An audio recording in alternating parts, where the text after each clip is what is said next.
Kita dimulai oleh seorang pria yang tengah menceritakan mengenai kisah sang sakti bernama Sun Wukong. Sendirian, Wukong bertempur melawan kerajaan langit. Kendati demikian, tidak ada satupun dewa yang mampu mengalahkannya karena kekuatan Wukong yang sangat luar biasa.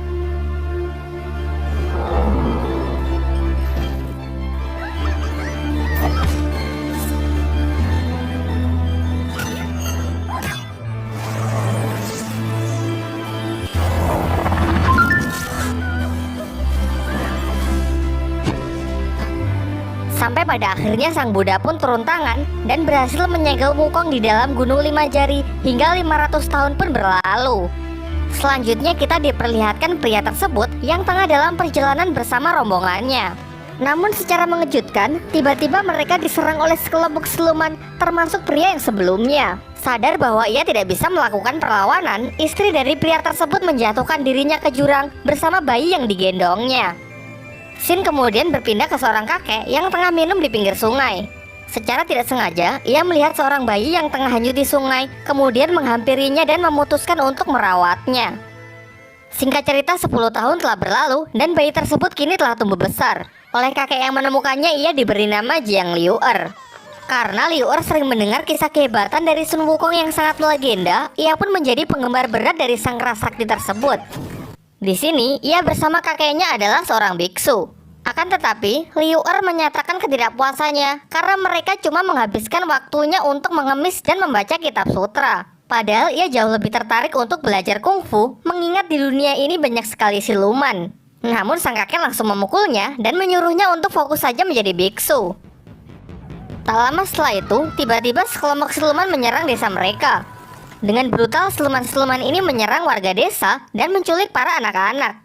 Ketika salah seekor siluman mencoba membawa lari seorang bayi perempuan, untunglah Liu'er datang untuk menyelamatkannya. Begitu ada kesempatan, Liu'er langsung mengamankan bayi tersebut, sehingga kini para siluman pun mengejarnya. Hal ini membuat ia berpisah dengan sang kakek, karena ia harus mencari tempat yang aman untuk berlindung.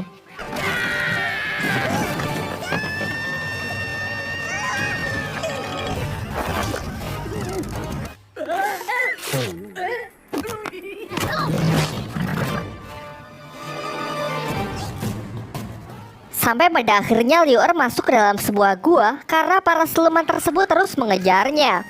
Sesampainya di dalam gua, ia melihat bongkahan es yang sangat besar. Kemudian karena rasa penasarannya, ia menyentuh bongkahan es yang menyerupai sebuah telapak tangan.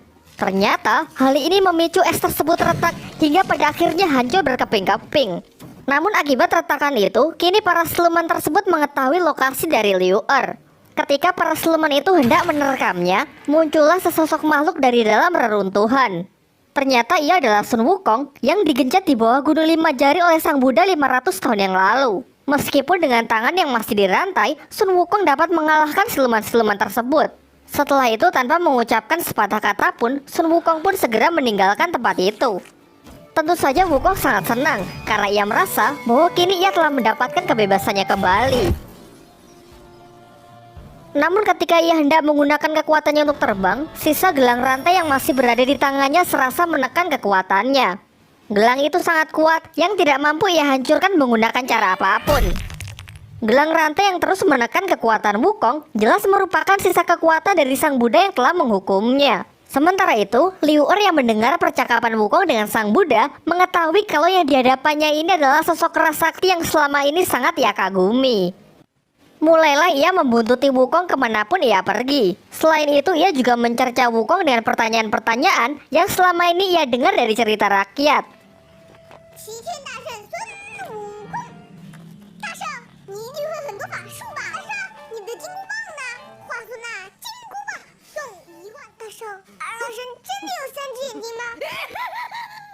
Tiba-tiba, mereka diserang oleh Dewa Batu yang memang diutus sang Buddha untuk menjaga tempat Sun Wukong. Meskipun di hadapannya adalah Sun Wukong, namun Dewa Batu sama sekali tidak takut karena ia mengetahui bahwa gelang yang di tangan Sun Wukong itu masih menekan kekuatannya.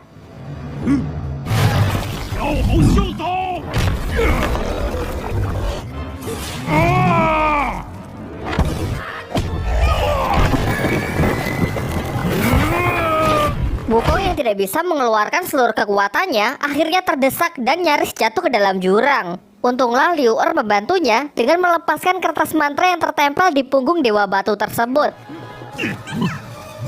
Dewa Batu yang hancur berkeping-keping jatuh ke dalam jurang, namun sayangnya Liu Er juga jatuh bersamanya.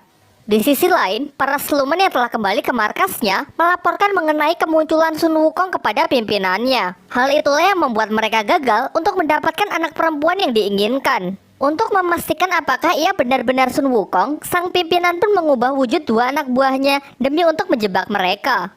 Kembali ke tempat Liu Er, ia yang sebelumnya terjatuh ternyata berhasil diselamatkan oleh Wukong.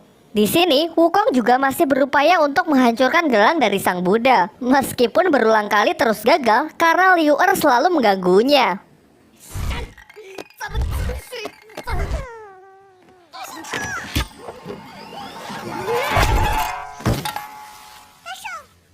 Tiba-tiba, Liu Er merasa kalau ada orang yang sedang mengawasinya.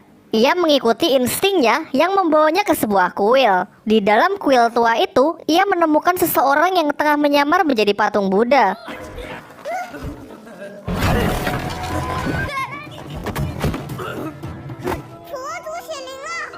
Setelah keluar, ia mencoba menakuti Wukong dengan membaca mantra.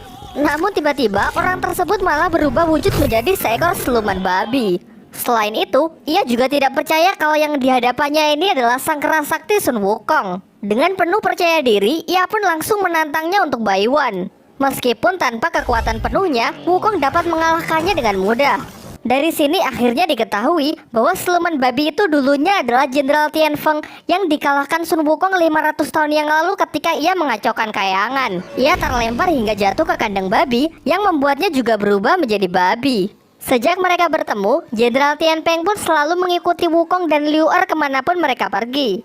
Singkat cerita, sampailah mereka di tepi sebuah jurang. Di sana, Liu Er nyaris diserang oleh seekor naga. Beruntung dengan sigap Wukong segera menolongnya dan memerintahkan mereka semua agar tidak bergerak.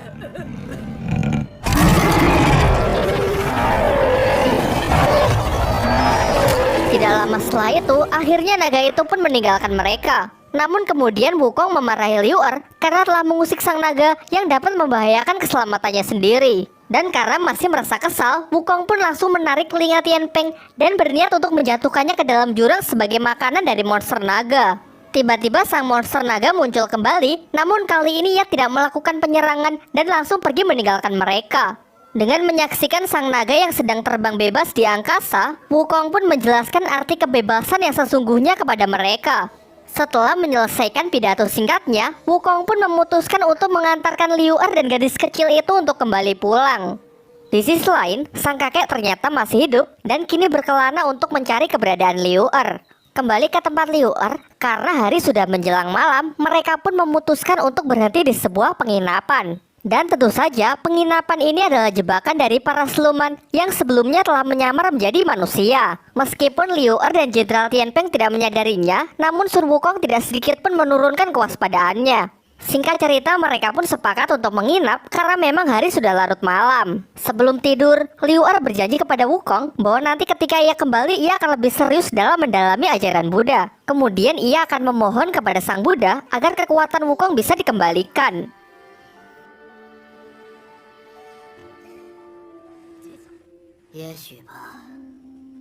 Karena perutnya masih terasa lapar, Jenderal Tianfeng menyusup ke dapur untuk mencari makanan. Namun salah satu dari siluman menyadari hal tersebut dan hendak membunuhnya. Beruntung secara tidak sengaja, Jenderal Tianfeng berhasil membuat siluman itu jatuh pingsan. Karena tidak ingin ketahuan, dengan cepat ia langsung mengubah wujudnya agar bisa mengelabui wanita pemilik penginapan. Si wanita sama sekali tidak curiga dengan Tianfeng dan dengan santai ia malah menceritakan rencananya untuk bisa menculik bayi perempuan yang dibawa Liu Er. Jenderal Tianfeng yang kini telah mengetahui rencana jahatnya mencoba untuk melarikan diri. Namun si wanita terus menahannya hingga ia tidak bisa mempertahankan perubahan wujudnya lebih lama lagi. Beruntung Sun Wukong datang di waktu yang tepat karena memang ia sudah curiga sejak awal. Seketika hawa jahat pun langsung bergejolak karena bala bantuan siluman kini telah tiba.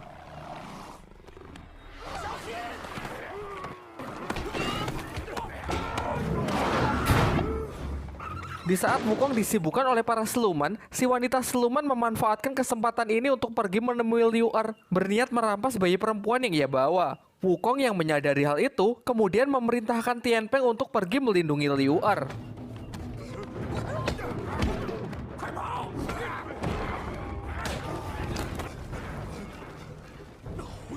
Keadaan semakin memburuk karena pimpinan dari para siluman itu juga datang ke tempat tersebut. Dengan ilmu sihirnya, ia mampu memperkuat para siluman. Namun Wukong dengan tongkat bambunya masih belum kalah. Sendirian, ia masih mampu mengatasi mereka semua.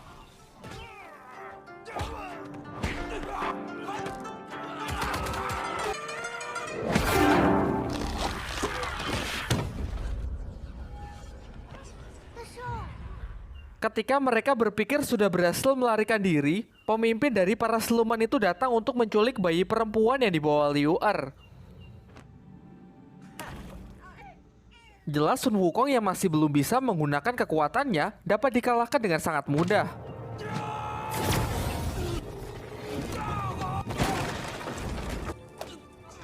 Setelah mendapatkan apa yang ia inginkan, pemimpin dari para siluman itu pergi untuk melanjutkan tujuannya. Meskipun kapal mereka telah dihancurkan, beruntung mereka semua berhasil selamat.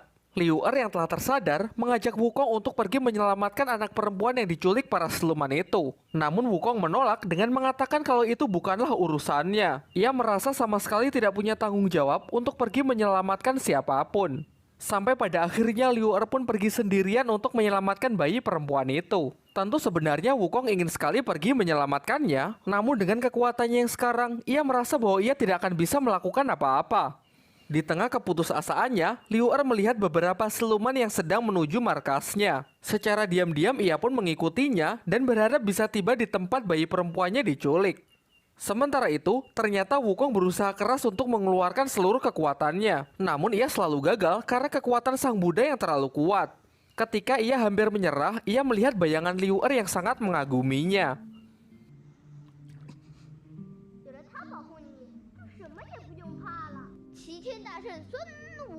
Ia pun juga mengingat mengenai kejayaannya di masa lalu, di mana tidak ada satupun dewa maupun siluman yang mampu menandinginya. Kini Wukong pun berhasil bangkit dan mengajak Tian Peng untuk pergi menyusul Liu Er.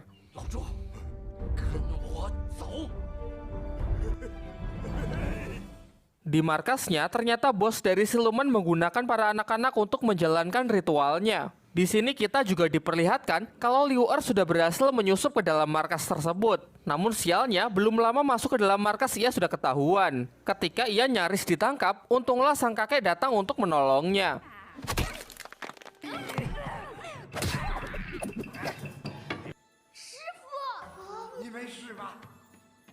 Di sana mereka berdua nyaris terjatuh, untunglah mereka terjatuh di atas kurungan anak-anak. Mereka mengayunkan kurungan itu dan mengacaukan ritual tersebut.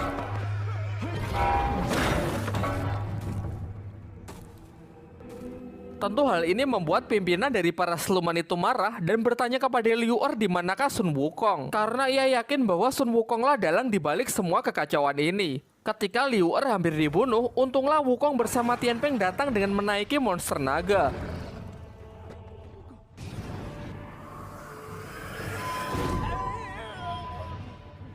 Kini akhirnya Wukong pun bertarung melawannya meskipun hanya bermodalkan keberanian.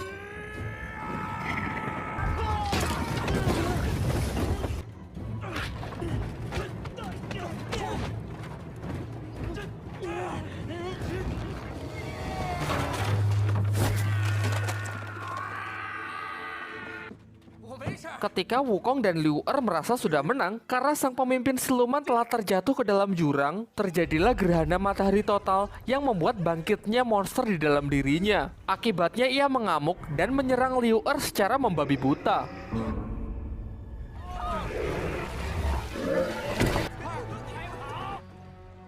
Tentu menyaksikan hal itu, Wukong pun segera berlari untuk menyelamatkannya. Namun dengan jelas, dengan kekuatannya yang sekarang, ia dapat dikalahkan dengan sangat mudah.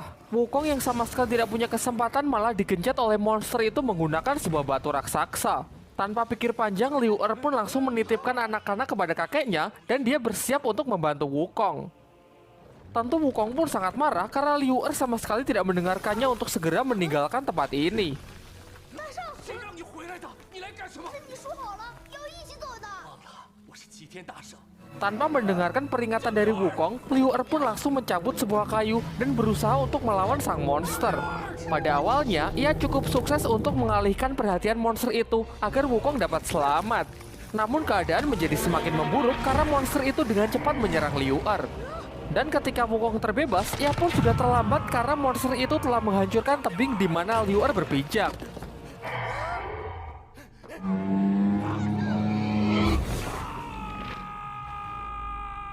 Setelah itu, Wukong pun bersusah payah untuk mencari Liu Er di bawah tumpukan batu. Sayangnya usahanya sia-sia karena Liu Er sudah tidak dapat diselamatkan.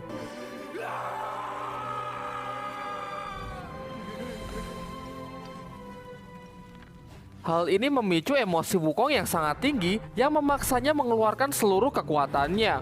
Kini segel sang Buddha yang berada di tangannya pun hancur yang membuatnya bisa menggunakan seluruh kekuatannya kembali.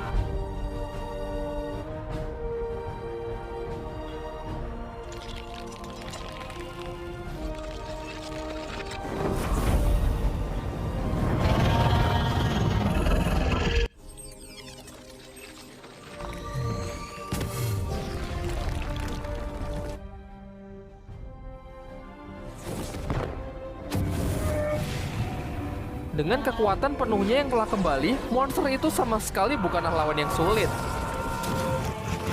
Setelah monster itu hancur, serta gelang sang Buddha yang telah hilang sepenuhnya, terdengar suara Liu Er yang memanggil Wukong dari belakang. Dan inilah akhir film dari Monkey King Hero is Back. Namun tidak sepenuhnya berakhir, karena pada post credit scene, kita kembali diperlihatkan kelanjutan dari film ini. Liu Er